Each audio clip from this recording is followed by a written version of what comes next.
Welcome to the Scalable Real Estate Investing Podcast, where we discuss the most scalable strategies, tools, and approaches to successfully invest in real estate. Learn how to make the most impact of your time, automate your real estate investing business, find off-market deals with minimum time invested, and leverage your capital to create as many income streams as possible so that you can achieve true financial independence. Thank you for tuning in. I'm your host, Mason Clement. Hi everyone, Mason Clement here. Before we get into today's episode, I wanted to ask you one question. Are you sick of the wild swings in the stock market and ready to try something different? Did you know that investing in stocks actually put you at the very bottom of a company's capital structure, meaning that there's practically 0% chance that you're going to get any of your money back in the event that the company files bankruptcy? That basically you're putting yourself in the riskiest position for a questionable return. Personally, I hate the unpredictability and just waking up and having half of my investment gone when I didn't do anything wrong.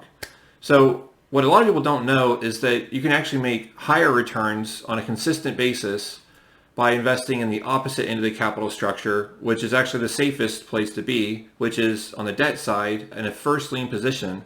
And you can do that by investing in real estate, and specifically investing with my company in notes that are backed by the land that we purchase. So if you're ready to diversify your income stream, go ahead and go over to scalablerei.com and click on invest in the top right corner. There you're going to find a form that you can fill out to determine if you're eligible to invest with my company, Celion Capital, and we'll be reaching out to you to schedule an introductory call and speak more from there. So thanks a lot, and let's jump into the episode. Hi, Scalable Investors. Thanks for tuning in to another episode of Scalable Real Estate Investing. I'm your host, Mason Clement, and today we have Greg Brooks, who is a partner in Rocket Station, oversees business development and marketing over there. And Rocket Station is essentially an agency focused on finding virtual assistants to help you scale and grow your business. And it's a really crucial component. Even if you're a solopreneur, you really need like at least one VA to help you so you don't get burnt out. And so I just thought it would be really valuable to have him on the show to talk about exactly what they're doing and how they differ from other agencies out there. And I know tons of land investors, including friends in my network, use them. So let's just jump into things. Greg, what's going on? What's going on, Mason? It's so funny that we're both local. We're both virtually here on Zoom, but both in the DFW. We appreciate you having us on today. Yeah, sure. Yeah, it's not every day I have a local guest on. There's actually just, I think, one other person that was also in Dallas, and just a little bit of a multifamily syndicator guy. So yeah. Awesome, man. But good stuff. Hey, why don't we just jump into the background? What was your journey into getting eventually to Rocket Station? Yeah, for sure. So about 4.5 years ago, I had no idea what outsourcing was, what a VA was. Had no idea there was this whole world of connecting people in other parts of the world to, local businesses, whether you're a solopreneur or a Fortune 500 company. So I came from the fundraising as well as the CPG sales world. So I worked for a company that we were a distributor partner within the military resale community. I've always had a passion, I have my MBA, I have a passion for sales and marketing and kind of all the nerdy sales operational side of it. And was fortunate enough, one of my partners in the business was a close friend from a previous employment stop about 9 years ago. And we had kind of kept up. His brother is our founder, Rob. And he was a real estate investor here locally in Dallas, had started utilizing VAs within his own business to scale his team and avoid all the overhead of offices and employees and all that stuff. And kind of through his mastermind network within the real estate investing community, a lot of people were kind of knocking on his door being like, man, you're killing it with these VAs. How do I do it? How does this work? And kind of got to the point where he had a product that he knew worked because it was working for him personally, and was kind of at a gate to be like, I don't know how to turn this into a company. How do we do it?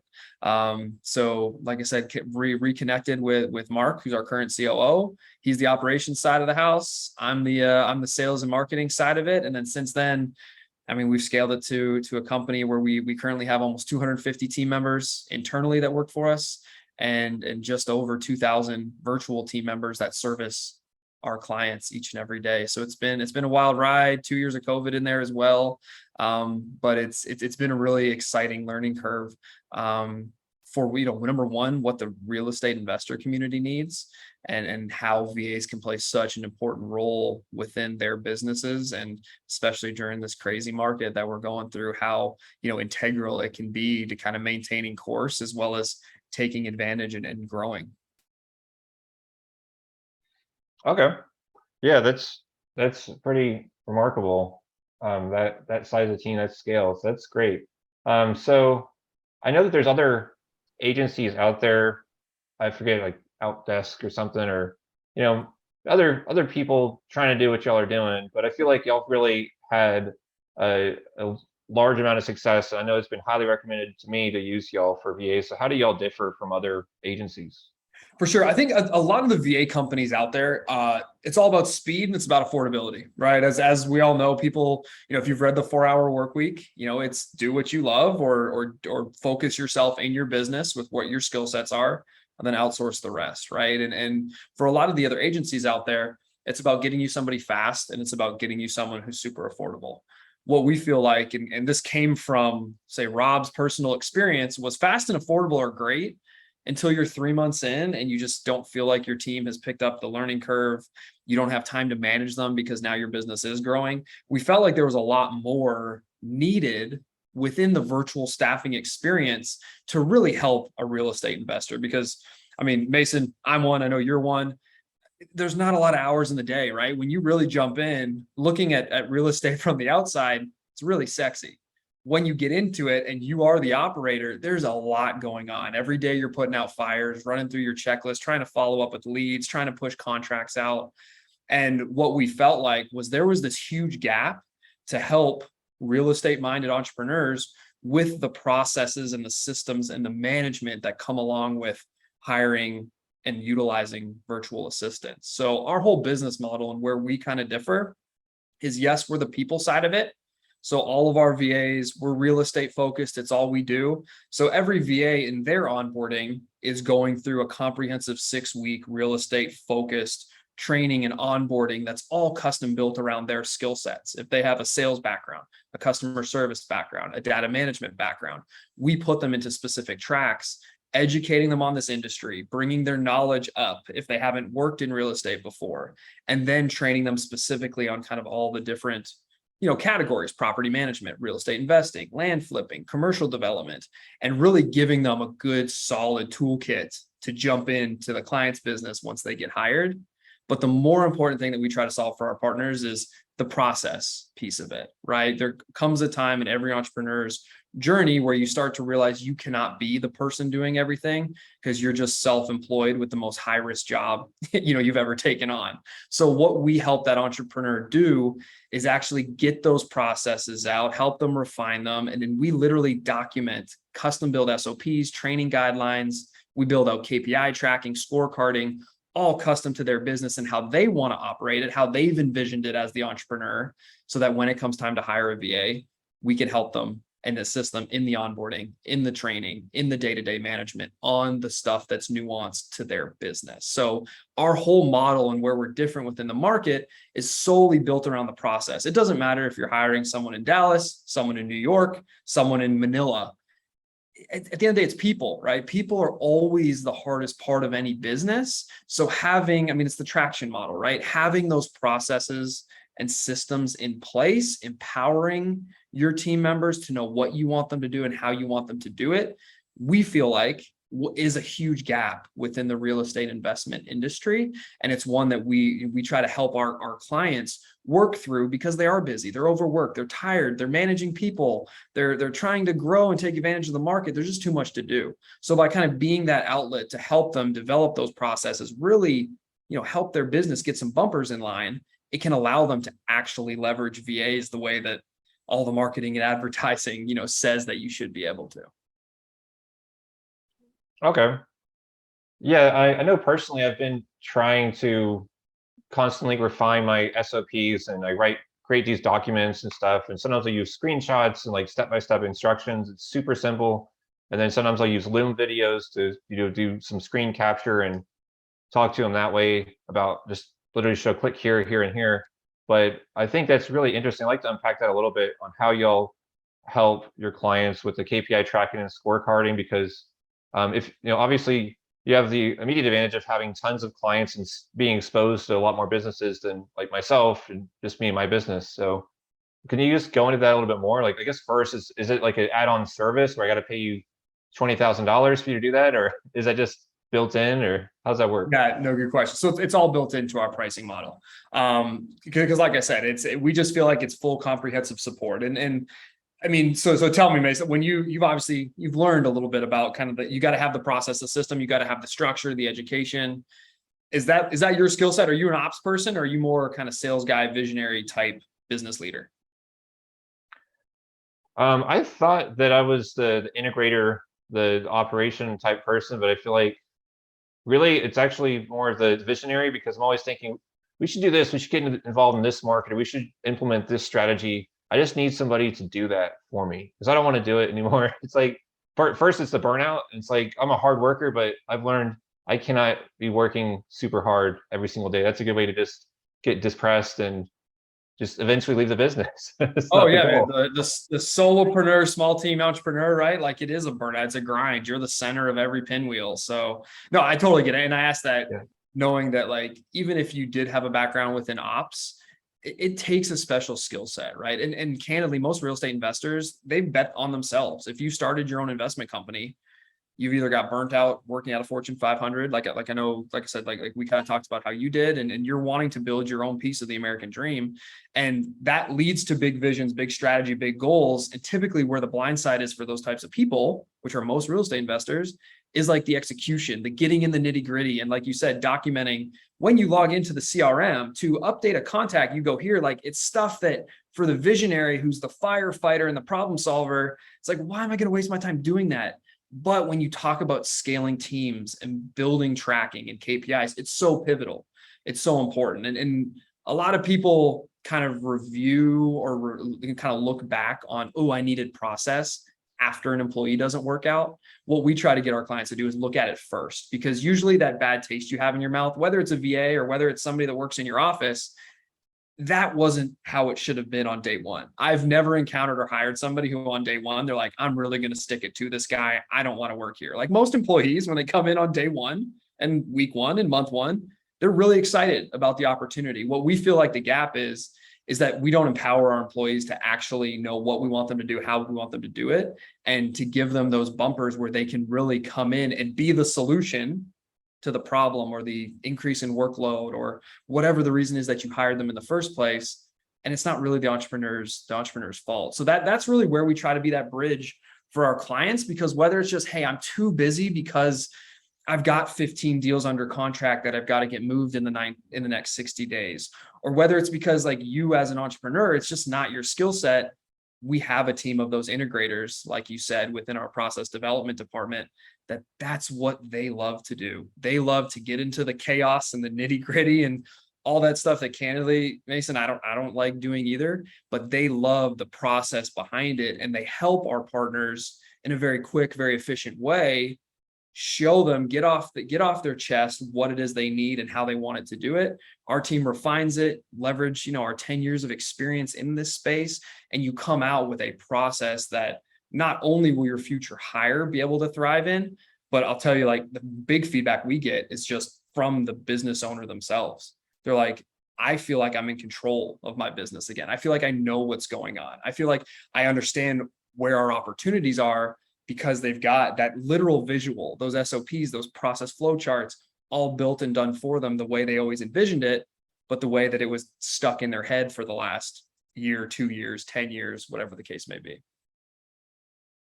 Yeah, and you hit on a really good point, because I've definitely gone through plenty of VAs where I just look back and said, man, maybe if I would have had the right documentation in place or something to get them up the learning curve, like within the first week or something, maybe that role would have worked out, that person would have worked out. But yeah, I was wanting to ask, like, what is the best way to onboard someone? Because even after going through that and creating these training videos and stuff, it's obviously like a flood of information drinking from a fire hose, and so sometimes that doesn't work out either.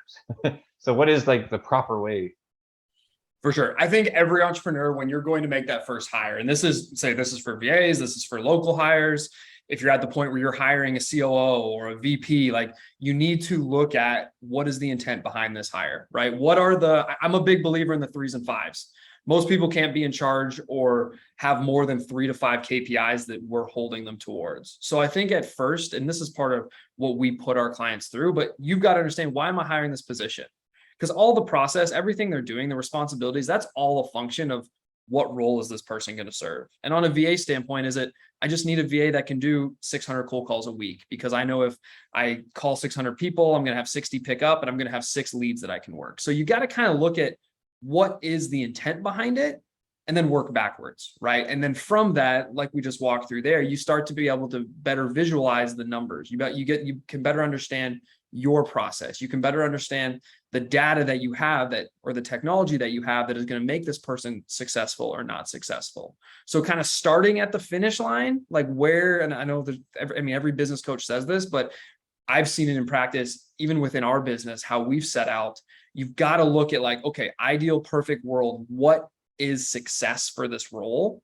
And then work backwards from there. And then, like I said, the final step is then operationally documenting out all the functions that this person needs to do daily, weekly, monthly to accomplish that goal at the end. And there's always calibration, right? We all build roadmaps and create plans, and then life happens, business happens, and we got to pivot and change.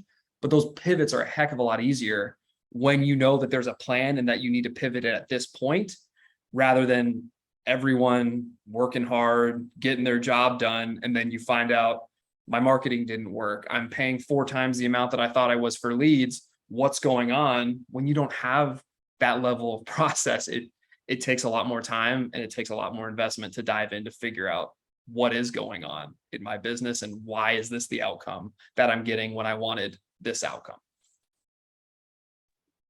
Okay. But so like when on day one, when someone starts, are you essentially telling them, showing them the picture, like, here's what I need you to do? And then do you like walk them through a workflow, like here's your daily schedule and this is what you should be doing when you log in, and throughout at noon o'clock? Yeah, no, yeah, definitely. So working with a client, it always starts with, everyone gets on there because there's a burning fire. If we're hiring someone, it's usually one of 2 reasons. Either A, there's tons of opportunity and we need more people. Something's working. Our marketing hit, our cold calling hit. We have an abundance of listings under contract, and I need physical man and woman hours to help me get the work done to get this across the finish line. The second situation is usually like, hey, there's an issue. Something's not working. Someone's not working out. I need to replace them in order to get to my goal. So literally what we start with every single client, we call it a discovery call, but we really try to just dive in deep with the entrepreneur and be like, okay, what do you think you need? Let's back into some of the numbers around it. How many leads do you have? What's your marketing spend? What software are you utilizing? What are your marketing strategies? Are you doing PPC? Are you on Facebook? Are you doing cold calling? And we start to really flush out like what this person is doing in their business. And sometimes what comes out of that is they thought they needed this, but really they needed something else. I'll give you a good example. A lot of people, it's a transaction business. You got to keep the top of funnel full, right? So whether you're doing mailings or whether you're hammering out cold calls, a lot of people think, hey, I need someone to help with my outbound lead generation. Anytime someone comes to us with a call like that, the first thing that our consultants say is, okay, perfect. So you need somebody to do X amount of touch points so you can actively work your leads. But do you know how many times you're following up with each of those leads? And for most entrepreneurs, they have a rough idea. I think maybe a couple times. We send them a text, we send them an email, whatever the case may be. In sales, the average conversion number across most industries is 17 touch points. So they come to us looking for someone who, I just need someone to call these lists. And we immediately say, totally understand. You've got 10,000 contacts you need to get through. But what are you doing with those contacts after the initial call? How many touch points do they get? Are you remarketing to them? And we start to flesh out that, hey, you don't need a cold caller. You need a lead manager, because in your CRM, you've got 15,000 contacts that aren't categorized correctly, that you don't know where they are at in your funnel. You don't even know the last time you touched base with them. So it's little conversations like that where we try to help the entrepreneur. Yes, we know you have a need, but then through our experience and kind of seeing what our clients have had success with, what they haven't had success with, help you hone in on a position that's going to best serve your company and what your end goal is. Okay. What do you think that a cold caller could also be the lead manager? I mean, at what point do you segregate each of these roles, No, definitely. I think a lot of it, first and foremost, it comes down to volume. If you're someone that's making tens of thousands of cold calls every single month, you probably need dedicated cold callers, as an example. Or if you're sending out thousands of pieces of mail every single month, you probably need a dedicated person to handle those inbound leads when calls come or emails come or they convert on your form, whatever your redirect is. So I think that's first and foremost. We always want to look at the numbers. Our teams, we have all, like I said, it's the process team that loves stuff like this. They've got all the nerdy numbers around average call handling time, conversion rates, right? To where we can kind of help the client if they've never dove in that deep to their numbers to understand what their numbers should be and then therefore how much work should be coming from that. The second piece, we're not out here selling unicorns. There's a lot of people that get on even calls with us that are looking for I need someone who's great with numbers, someone who's a 5-star salesperson, someone who can manage my CRM. And then, oh, by the way, I also need to do some bookkeeping for me once a month. And it's like, that's awesome. If I could find that unicorn, we would love it. We'd have a $1 billion business, but they don't exist, right? So what we try to do is then look at it from a skill set standpoint and evaluate each role individually. So in the case of a cold caller / lead manager, yes, we feel like that's the same type of person, right? Most salespeople, so the person filling that role would be someone we recruited in with a sales background. They've had to not only do sales solicitations, but manage their leads in a CRM. They might not have had, been a world-class all-star at it, but that's what our training is for, to show them how to better balance their day, how to actively manage those leads, how to use technology to favor the output that they have. We go through all of that with the VAs to get them as prepared as possible prior to them joining your business. Now, if you're talking about, hey, I want someone to run Facebook ads for me, also pick up the phone and do cold calling. No, we'll probably tell you like, hey, let's look at how many hours there are. Maybe we hire 2 part-timers, or maybe you need a full-time cold caller and a marketing person, just because that skill set, number one, from a time commitment standpoint, but number two, from like an experience and background, like we're big believers that people can learn to do anything, but when the learning curve is that steep, it just doesn't make sense from a financial standpoint. Yeah, what I've also learned is that if you have one VA doing too many different things, it's really hard to hold them to specific KPIs. And they don't really know, are they doing a good job or not? Because, well, they were, responding to Facebook inquiries on the sell side, but then they're also talking to sellers on the buy side, and all this different stuff, No, So, and at the end of the day, for real estate investment, it's your name on the door, right? No one's going to work as hard as you, right, in your business. Now, working smarter is definitely something we all aspire to be. But how many times as like an entrepreneur have you even just kind of had that paralysis where because you're the one responsible for 20 different things, you're like, I'm actually not doing anything because I don't know where to go. Well, if you're feeling that as the person whose bank account essentially is directly affected by whether you're successful or not, how are your employees going to feel, right? So we look at all of those things, like how can we best meet the client's need, meet their budget, meet the amount of, the number of VAs that they have with skill sets, with the right talent that's actually going to make them successful. And I mean, sometimes we have candid conversations. It's just because of a budgeting need or whatever. We're like, hey, we might want to back burner this specific role because we're not the right fit for you based on, how, your budget for a VA, how many VAs you want to employ, the number of hours of work that there are. Because with our service, it's either part-time or full-time. But we try to just be very honest and candid with that. And that's, I'm like a very simple guy. So I always like to look at it like I even go through it, right? We all go through it where we have so much to get done. We've got that task list that just keeps getting things added to it. We kind of freeze. Well, if you're putting your employees in that situation, I mean, they're definitely going to freeze because, like I said, they don't have the incentive of this is my business. I got to make this successful. They obviously want to do the best that they can, but we need to be setting people up for success. And for me, that 3 to 5 rule, if you're giving people more than 3 to 5 core responsibilities, you shouldn't be expecting them to be successful in that role. It's usually just too much for people to handle or be able to focus on or give the right attention to detail to. Yeah. And I think everything you just said outlines the really beautiful quote from the book Traction by Gino Wickman. If everything's important, then nothing's important.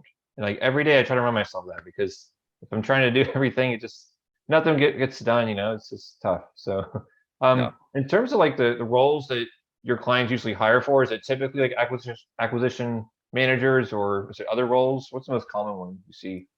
For sure. So we've got kind of four core pillars that we recruit talent for in the Philippines that we train for and we staff for. So sales, customer service, bookkeeping and accounting, and then admin, which admin can be anything from data management to report management, all the way up to executive assistants.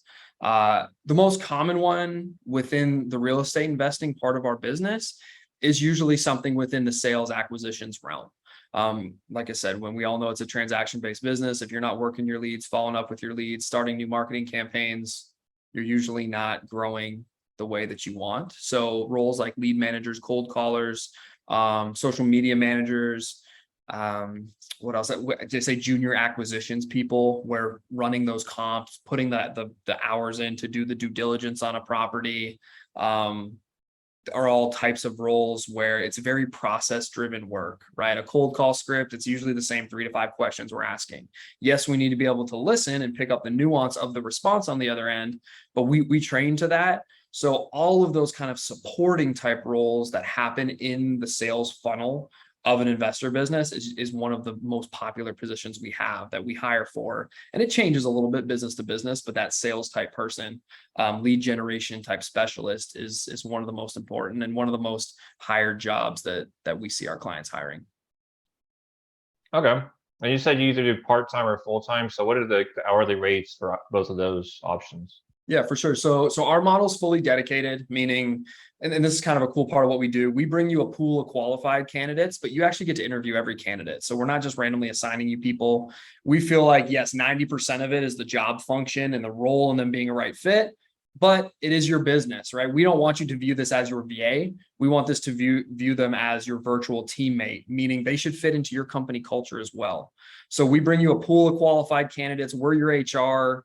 We kind of handle all the vetting and initial training. And then full-time VAs, 40 hours a week, fully dedicated to you. That's $10 an hour, flat rates. And then if you need the flexibility of part-time, we do minimum 20-hour a week commitment. It's the same dedicated VA. So it's your person that you'll get the same hand in hiring. And that's it's just a little bit more. It's $12 flat rate per hour. So from a budgetary standpoint, you're looking at about $1,600 a month for a full-time VA, fully dedicated to you. And then for a dedicated part-timer, you're looking at about $950 a month. Okay. And then I know some agencies will require for like part-time, at least you have to like pay up front. It's kind of like retainer and then it's charged against that. Is that how y'all do it as well? No, everything we do, we even bill in arrears. So everything that we do, we're value-based. We say coming up in the real estate industry, we've seen it. We know how, let's say, other agencies staff it. We feel like at the end of the day, we should have the common goal of getting you the results that your business is looking for. And if those results, for whatever reason, aren't being met, or if we need to hire more VAs, there shouldn't be any type of commitment or retainer or anything like that. So our billing frequencies is we bill you twice a month. We're billing you in arrears. We handle all the time carding, all the HR component of it. If for whatever reason a VA's out for a day or they had to come in late because their kid was homesick from school, right? Those situations happen from time to time.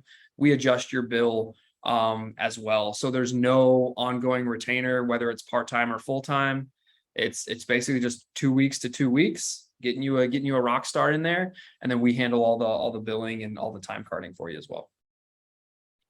Okay. And do y'all use like a screen capture? Like I know Hub staff will do screenshots every 5 minutes or 10 minutes. Do y'all do stuff like that at all? So we're working on a proprietary piece of software to be able to do that. We have a proprietary time carding software that we utilize that's pinging them. I think it's every 15 minutes for productivity tracking. The screen capture piece, we have some clients. We're fortunate that on top of getting your VA, you also get the management support as if you hired, a dedicated director of ops. So as you hire more people, that resource becomes more and more dedicated to you. So how we structure it, one operations manager who's in charge of kind of the day-to-day monitoring of that VA. They typically work with anywhere from 15 to 20 VAs. So if people out there want to have, screen capture, want to be able to see the work being done, we certainly build that in, and then we put it on the ops manager to be able to do that. What we find candidly is usually most of those views are happening within the first 30 days, right? It's the unknown. It's like, hey, is this person actually working? Are they getting the job done? So what we do is on a case-by-case basis, we'll have the VA do that for the client, but we find out that most of the time, once our people get in there, the client, they build the trust, they have the output. Kind of once again coming back to traction. If there's not a process in place, if there's not a you can't manage unless you have a number. So what we do is we do kind of performance-based monitoring where all those scorecards, if they're not hitting their call numbers or not hitting their average leads that we would expect them to do, we then back into it that way. So you still get the protection of, hey, are you getting the work done? We just look at it through the results because we spend so much time honing in on exactly what those KPIs should be and then manage the team according to that. Okay. Yeah, that's really helpful. And I think it's easy to do with like an acquisition coordinator. But before we started recording, I mentioned I have a dispo manager. And for that role, I found it's become a little more difficult. I mean, initially it was, all right, you have to contact at least like 50 to 100 builders and build our buyers list of builders in these different markets. And she did that for a while. It did pretty good. And then I kind of had tacked on a few extra responsibilities, and she stopped doing the other stuff. And I think also I feel like she hit a wall with like, Mason, I don't know who else to contact. And I was like, we can go on LinkedIn and just find them that way and just keep going. But maybe it's just the problem with her. I'm just trying to think like, maybe you could help me understand what's the best thing to do in this scenario where it's like, well, we kind of strayed from those KPIs. I don't even know if she's hitting them because I don't even know what the KPIs are anymore. Yeah. And so let me ask you, it sounds like you guys have pretty good communication. Do you guys have like a standing one-on-one for an hour every single week? Like what, or is it just kind of here and there? What does that interaction look like in terms of time to give coaching and feedback and even look at processes and restructure roles? How do you approach that? So I try to do a group call in the morning, almost every day. And then I'll do like one-off ad hoc, like one-on-one meetings to discuss specific things. Like I might listen to a phone call that she had with this realtor and like, no, you shouldn't say this or that, and like provide some real-time feedback. Yeah. But I think that I do need to have like maybe a weekly 1 hour call to discuss things like that. Probably good. Definitely. And that's what our recommendation is. So part of the management support you get with us is not just like, hey, we're tracking their clock in, clock out, or we're tracking their KPIs. You also get help with like that evolution, if you will, of transitioning yourself from being the person doing the work to the person now mentoring and coaching. We're big believers that, we want to create opportunities for coaching, right? It's not always going to be rainbows and butterflies. Like people are going to mess up. Someone's going to have a bad day. We're going to say something on the phone that probably doesn't accurately depict what our service is or what our offer is, but we want to create coaching opportunities around that. So my best practice, what I would say there, especially during times of role transition, it's hyper important that you've got to be in constant contact, an hour call, 3 times a week, spending that little bit of extra time. I mean, you're talking 3 hours, 4 hours in the span of a week, but it's going to save you poor results, lost leads, thousands of dollars in on the back end by spending that time up front. And one thing that I will say when working with VAs, from our experience, having a multinational company, you have to be very intentional, right? There's no beating around the bush. Not to say you have to be rude, but you have to be very intentional. Hey, I saw this. Why? I heard this. Why? We said this on the call. What were we thinking? Asking questions like that are open response is so pivotal. And I think this was something a lot of people learned as well, even with local teams, especially transitioning to Zoom, where you can't just walk in the office and have a quick strategy session. Like you as the entrepreneur need to be very intentional in terms of asking those open-ended questions and creating those opportunities for coaching. But that's what we kind of walk all of our clients through, and what we've seen both from running our own business as well as being a part of thousands of clients is being intentional in those frequencies of those meetings, having an agenda, having 2 or 3 points that we want to touch on, and then kind of backing in and having a long form discussion. And then if new process comes out of it, making sure that that's documented, because, everybody hears 50% of what happens in a meeting. If that, we've got to have the documentation if it is a process change or an issue, so that they can go back and they can reference or record the call, make sure that they go in and rewatch it and relearn and say, hey, in 2 days, I want you to rewatch this. Come back with any questions. I know I threw a lot on you, but just being intentional with setting them up for success. And usually that it just comes with time, right? We feel like we are very good at helping our clients be super efficient in that time, but you can't not spend the time, right? And unfortunately, I think there's a lot of, in terms of the virtual staffing world, a lot of just done for you solutions out there. We don't feel like that really exists, right? Business is always evolving. It's always changing, especially right now in this crazy market. I mean, we've got lots of clients that are trying tons of new strategies, scaling up, scaling back. And you've got to have those open lines of communication with your team just as a general rule. And you've got to be intentional with the time that you're spending with them so that they can retain it, so that they can understand where they're exceeding the mark, where they're not hitting the mark, and then having that plan of action to be able to correct it. Okay. Yeah, that's really helpful. I think for personally for me, what happens a lot of times is I'll hire the person and then get busy doing my own stuff. And it's like, yeah, that's why I hired them so they could do that stuff while I focus on my stuff. But it's really definitely, I understand and I agree it's important to set aside that time to speak with them. But then it's always a cost benefit analysis going on in my head. Like, is it worth the time investment to speak with this person? Or like for that specific role I was just telling you about, like, is it actually better instead of paying her $10 per hour, should I just, segregate out those duties into a few $4 per hour people? Because these are pretty administrative things. Initially, I hired her because I thought she'd get on the phone, but she's not even getting on the phone anymore. She's just monitoring Facebook for inquiries. I told her yesterday, it's like, no, it's a part-time role though. Like, you can't just sit there all day waiting for a message to come into Facebook. So then it's like, maybe actually let's like restructure that entire role, right? If your business isn't big enough to keep or busy enough to keep that person busy on a full-time basis, then you got to restructure, right? For sure. And I think a lot of it always just comes down to like clarity of expectations, right? Where I'm guilty of it with my team. Our business has seen crazy growth. And there's times where it's just like, as entrepreneurs, we're just, let's get it done. Let's try to get it done. And we actually are the ones that create that uncertainty where we almost freeze our teams because like, hey, I need you to do this, but then I need you to do that. And then on Thursday this week, we're saying, oh, no, go do this. And they kind of get frozen like, okay, I know I need to be doing these 6 things. I don't know how to prioritize it. So I mean, it's all part of the fun of being an entrepreneur, right? We're all just trying to figure this thing out. But having the communication and providing the clarity, especially within the structure of what your expectations are. And as an entrepreneur, if you don't know what your expectations are, spend a day, spend a morning, because I get what you're saying, where it's like, hey, maybe I should just do this but 9 times out of 10, I'll say you jumping back into it and doing it yourself is never the best answer, right? We might be talking about an hour, 2 hours, 4 hours investing with someone, but especially in the game of real estate, if that 4 hours nets you 1 more property sold next month, like what's the value of that to your business? 5 grand, 10 grand, 50 grand, 250K.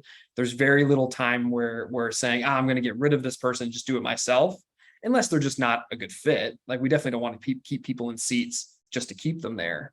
But if they've shown promise, they're still motivated, they're asking questions, I think spending that time to clarify, recalibrate, rework processes, rework roles and responsibilities, 9 times out of 10, the real estate investor is going to win in the long run there. Yeah, that's helpful. Do you feel like there's a minimum time that you should give somebody to see if they work out? Like, is it like a 90-day period? Yeah, no, I definitely think so. I think, and even within our business model, I mean, we spend a ton of time in the screening. And so like we spend a month and a half training on the industry just in general, polishing sales skills, teaching how to, proactive mindsets, growth mindsets, like really helping give them a lot of tools to be the right fit for the real estate investor who usually is a hustle and bustle, go type business. And we're spending that 6 weeks, and we still tell our clients like, hey, we realistically, to make this work, whether it's from a budget standpoint or from the time you can expect, you want about 30 to 60 days run where you're not having that person step into the role day one. And it's like, hey, I've got to close the deal by the end of the week or I'm not going to be able to afford you. So I do think so. I think it varies depending on the experience of the person, depending on and the person being the VA, I think depending on the experience of you as an entrepreneur, have you hired people before? Have you trained people? Do you come from a corporate background? Have you always been a kind of hustlepreneur, solopreneur type person? I think you really got to look at that, because it kind of all comes back to one of our methodologies. People don't go and get hired and start jobs so that they can not be good at them. Right. So when you have somebody who, assuming you've checked all the boxes in the screening process, should be the right fit for the role, you still got to give them a little bit of a runtime, whether it's getting used to your technology, whether it's establishing your own communication threads, communication styles. I would personally say minimum 30 days of run to start to see, and it shouldn't be all the way to 100, but you should see, that steady up to the right growth in terms of whether it's just them hitting call numbers or hitting productivity or starting to ask questions that you would expect that role. You've got to give somebody who's new. It's just like dating, right? Very few of us go on a first date and drop down to a knee and propose. It's kind of the same thing with your employees.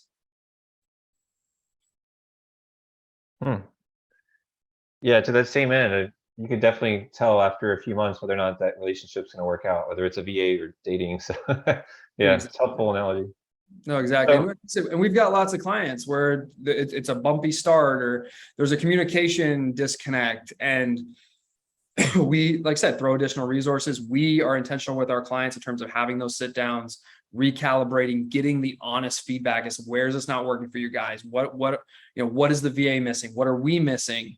And like I said, more often than not, we correct it. And you look 60 days past that, and the VA is the greatest thing they've ever did. They're a part of the team. They're, sending them gifts. We've had clients that have gone on vacation in the Philippines just to see their VAs. Like it's when you spend that time and you're intentional around it, and you have realistic expectations. If anyone out there thinks that they're going to hire somebody and just in a week they're going to get it and they're going to be the perfect fit, I just, from my personal experience, think that's very unrealistic in business. Whether you're hiring a $10 an hour VA or you're hiring a $500,000 a year CFO, there's always the get to know you, the calibration. And I think that's just something that should be expected. If you're on your business's last leg, hiring a VA is probably not the fix you need, right? There's probably bigger issues that are underlying there. So I think being honest with yourself as an entrepreneur to understand if you're ready to bring somebody in is a huge part of understanding if a VA is going to be the right fit or not.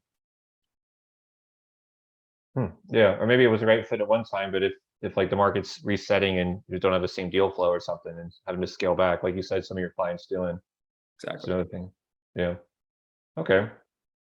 So what are the biggest obstacles you feel like your clients face when trying to scale their business? Like you hire one VA, things are going great, but I'm sure eventually they'll start hiring more. And eventually the house of cards could collapse if they don't do it correctly. So what's the bottlenecks or other obstacles? Yeah, no, for sure. So I think that's exactly it. It's that like, I don't know if it's like early on cockiness or the taste of success where, like I said, somebody hires 1, 2, 5 VAs. They spend a lot of time. They do it what I would call the right way in terms of truly scoping out the goals of each role, going through the process mapping and implementation to ensure success. They spend the time they needed to train it. And then they think they just can hire on autopilot. I think every single time we hire, every single time we plug somebody in, you've got to go through that start at the finish line and work backwards to make sure that you've prepared for as much, possible outcomes. We are big. We actually hired a consulting company. It's called SEAL Team Leaders. For anybody out there, check them out. And it's a former Marine. And what he does is he kind of coaches business leaders to think the same way that the Marines do in terms of when they go into a mission. Yes, they're talking about what they need to do to be successful, but they also run through a list of, if this goes wrong, what do we do? So they try to control as many of those outcomes as possible because they can practice, if this terrible outcome happens, here's how we're going to respond. So it builds those mental cycles. When you're in war, if you fail, failure usually is very costly. So I feel like every entrepreneur should look at that.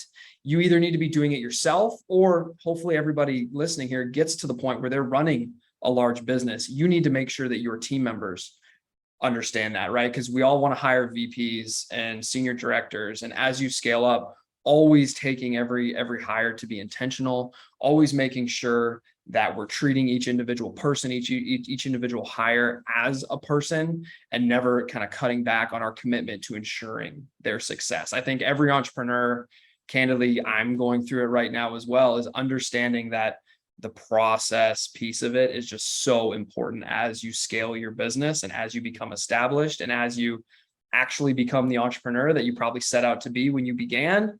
Realizing that people are your greatest asset, that empowering them through giving them clarity in their role is going to be the best thing that you do your time wise in your business, as you kind of evolve and as an entrepreneur and start adding more people to your team. Got it. Yeah. I think clarity in their role. That's really Jim there. That's probably my issue with my current VA that I was talking about. So, like, what do I really need them to do? Do I really need a dispo manager? Or, I don't know. That makes sense. So, say like a VA doesn't work out. Is there any replacement or any guarantee or anything, or is it just like we'll find a new one, or how does that work if things do fall apart and go bad? Yeah. So we're an end-to-end staffing solution, meaning we're there with you, management support, as well as if a VA is not working out, or say, for example, maybe where your business is at, right? It's like, hey, I hired this VA to do this role, and now I don't really need that anymore. I need someone with this skill set. Like the ebbs and flows, we really truly try to partner with each and every one of our clients and be your HR. So whether it's, hey, this person's not getting me the results, their productivity isn't where it should be, even silly stuff like they're not showing up for work, or they've always got an excuse. We track that first and foremost internally, but we're end to end, meaning, yes, we want every VA that we put in your business to help you achieve your goals, as well as help achieve whatever the goals of that VA are professionally. But at the end of the day, we're a business to business staffing solution, meaning, excuse me, if somebody's not working out, we are there to offboard them, get you in front of new candidates. Part of our strength as a company is, as established as we are in the Philippines, as I said, we've got over 250 internal team members that work for us over there. So every single month, we're onboarding anywhere from 75 to 100 VA candidates that go through that 6 weeks. So we've always got a bench of players. If your person's not working out, if the business is changing and you need different skill sets, we're fortunate that we have the resources and the size of our company in the Philippines, that it's not like, hey, Mason, hold on, we've got to go spend 6 weeks and find you somebody. We've got an active roster of players coming through that training, that the next day you can be on interviews with that potential replacement. And then kind of the whole process starts over again, our support, onboarding them, getting them up to speed. And a big part of where we try to give security to our businesses, and say we've all been there. We've either been the employee or had employees that if that employee were to walk down the street and get hit by a bus tomorrow, we wouldn't know what they were doing, right? And it would send our business upside down. So that's part of our commitment with the process piece as well, is not only to help you as the entrepreneur hire and onboard and leverage VAs, but also to protect your business, right? It's a lot easier to replace a cold caller that's burnt out, or a dispositions manager that's not filling their role. When you've got that process clearly laid out, you can get somebody else in there that's got that correct skill set and uptrain them very, very quickly, right? You're not having to then come back down and figure out, what did my dispo manager do? Why are we doing it like this? This doesn't make sense. It's all documented. It's all there. And you just plug somebody new in and go.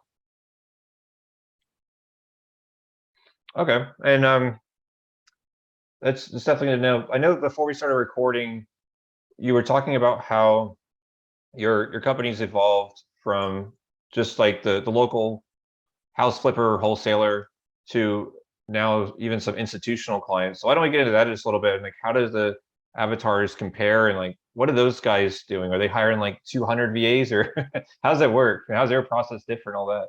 Yeah, and honestly, it's business, right? Business, whether it's small real estate local wholesaler to private equity backed company, like it's the same problems everybody feels. So obviously for the larger client, as opposed to the smaller, the solopreneur type client, the scale demands are obviously different. When you're hiring 50, 60 people, our largest client in the investment space currently has just under 70 team members with us. So the efficiency in terms of getting through those interviews, hiring the right people, tracking the massive amount of data that you're bringing in because you have that many people. Obviously, we level up to support that size of client. But the thing that's it's kind of blown my mind coming from a big, one of my major clients was Johnson and Johnson on the consumer packaged goods side. It's kind of amazing seeing that it doesn't matter if you're the super huge Fortune 500 company or you're the local Dallas-based real estate wholesaler where it's you and one acquisitions person. The problems are usually the same, right? It usually comes down to management, training. It comes down to clarity of role, scope of work. It's just the Fortune 500 company has them on a way bigger scale and has 9 levels of management to try to mitigate it and control it and take care of it. So I think when it comes to, there's two different things here. When it comes to just the getting that client, the institutional client up to speed, there's a lot more resources that we throw to make it a very easy, seamless process for them, just because they're hiring at scale. But when you look at like the actual granular, well, what are each of these team members doing? How are we tracking it, enforcing it, training it? It's crazy to me coming from that world and now working with a lot of small to mid-sized businesses, how similar the correlation is across both. Okay. And actually I was thinking, because like they're probably hiring a lot more roles than just 70 acquisition managers, right? So something like a bookkeeper, it seems like a nice to have, but if you can log in every day and just see your cash balance, maybe you're using profit first system. Yep. And so you're kind of a general grasp on where the money's flowing. How valuable do you feel like a role like that would be? So I think knowing your numbers is always paramount and important. And I think for most entrepreneurs, if you're leveling yourself out of being the sales guy in your business or being the dispo guy in your business, guy or girl, I think that time that you're literally going to get back, you should be allocating at least 25 to 30% of it to knowing your numbers. So I think that it should be a top priority personally for any real estate investor who's getting the cold calling or getting the lead follow-up off their plate. Knowing your numbers should be where your energy goes, because that's going to help you scale on the financial side just the same way, leveraging VAs is going to help you on the personnel side.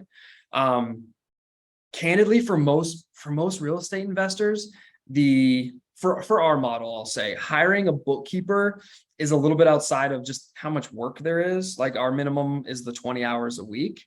So I would say looking at other resources for that, it definitely takes a certain company size to be able to just demand or have the need for bookkeeping specifically. What we typically see, and I would say kind of coming back to the large institutional type client, you're right, the reporting demands there become huge.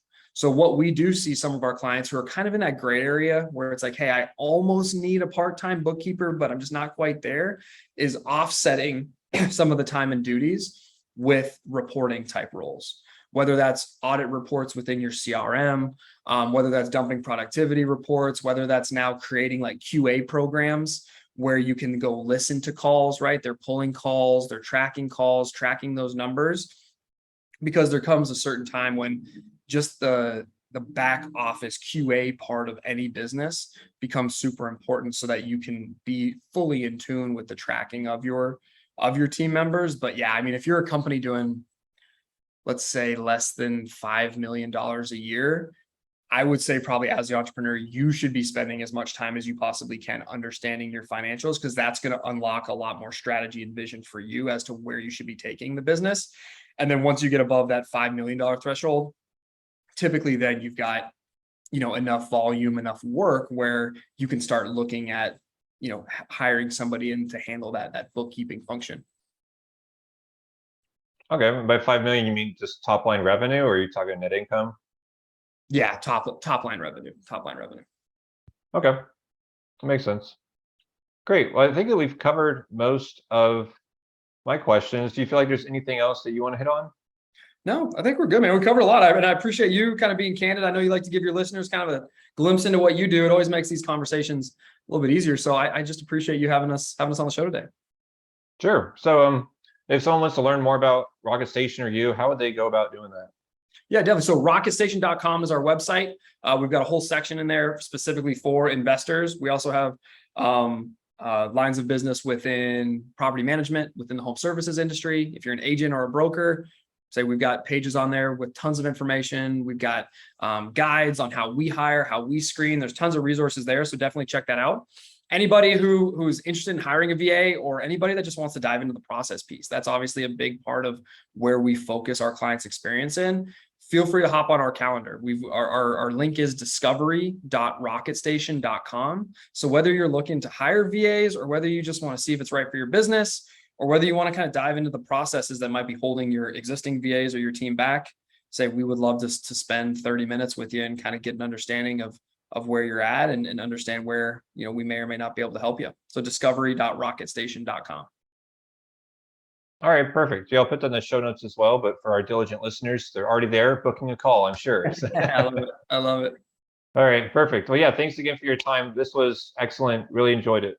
Thank you. Thanks so much, Mason. All right, that's another episode of Scalable Real Estate Investing. Thank you for tuning in. Please be sure to leave a review and subscribe on whatever channel you're using to listen or watch these episodes.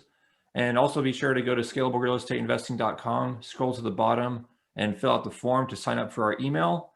And you could also reach me directly at mason@scalablerealestateinvesting.com. That's MASON at scalablerealestateinvesting.com. If you'd like to get in touch with me to either partner on deals or even be considered to do your own episode on this podcast. Thanks again, and have a great day.